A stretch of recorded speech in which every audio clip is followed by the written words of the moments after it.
Welcome back to Turkish lesson number 4, and today we are going to learn how to use mış or mish Yes, mish. or mush Yep. or mush. Mm-hmm.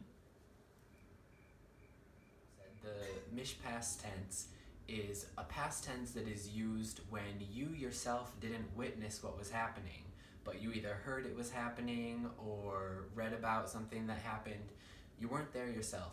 So how we translate this in English usually is, actually you can say it in English a number of ways. You can say, apparently this happened, or I heard this happened, supposedly, allegedly.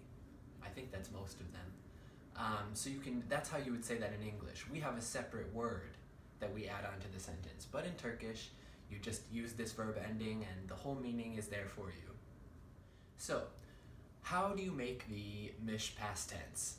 This is very easy, and this is why I like this tense so much, or this verb form so much, because it doesn't require a lot of thinking. All you do is remove the mek or the mak from the infinitive and replace it with either mish, mush, mush, or mush, Yes, mish. depending on the vowel harmony. And if you don't know about vowel harmony yet, don't worry, it's not that difficult. You'll see in the examples. So let's try to make some right now. I will give the infinitive and then Ragip will give the mush form. So gitmek. Gitmiş. Yep. And how about yapmak? Yapmış. And yürümek. Yürümüş. Okay, so very easy. Just remove the mek or the mak and add a mish at the end. So let's give you 3 examples of statements where you can just use the mish past tense in a statement, not a question, and just a simple statement about something you heard about somebody else, okay? And since we are talking about somebody else, every single one of these verbs is going to be in the third person ending, which is just simply mish, okay? Yes. So the first one will be, he apparently came to Istanbul. O İstanbul'a gelmiş. O İstanbul'a gelmiş. And my father allegedly bought a new car. Babam yeni bir araba almış. Babam yeni bir araba almış. And finally, she apparently sued her mother. Annesini mahkemeye vermiş. Annesini mahkemeye vermiş. You don't have to just use the third person endings though. Mish is probably the most commonly used ending with this form, but you can use any of the personal endings. Me, you, they, we, us.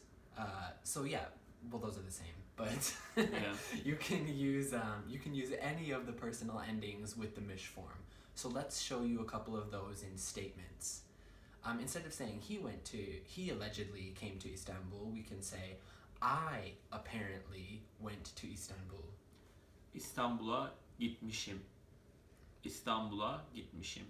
Right, so instead of just mish, you would say mishim with that personal ending at the end. Yeah.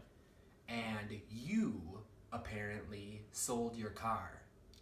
Arabanı satmışsın. Arabanı satmışsın. Mm-hmm.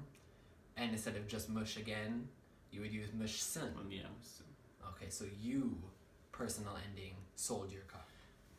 Now we're going to give you 2 examples in the negative, because while you can also say, apparently this did happen, you can also say, apparently this didn't happen, okay? And this uses the same negative ending as any other verb in Turkish, which is me or ma, right? Yeah. So anytime you have a merma, you know that that's going to be negative, and you just add it right at the beginning of the mush ending. So it comes right before the mush. So the first example is, apparently we didn't read that book at school. Biz okulda şu kitabı okumamışız. Biz okulda şu kitabı okumamışız. Okumamışız. Okumamışız. So the ma being the negative and the mishes being we apparently. Yeah, mamı. Mm-hmm. And the second negative example we will give you is, I guess they didn't have breakfast at the restaurant.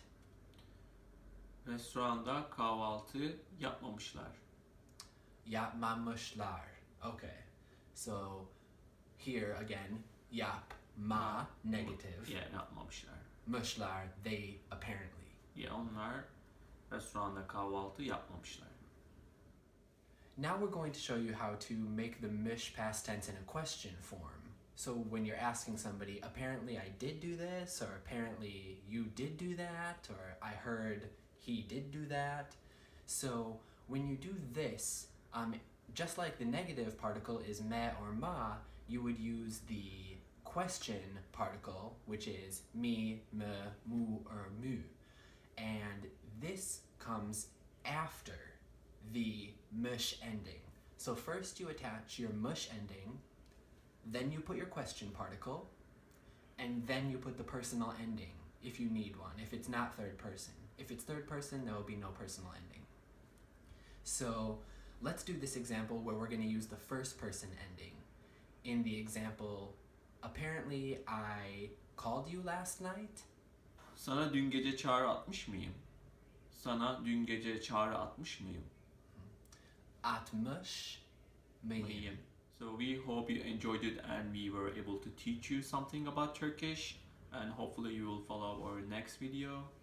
Thank you very much.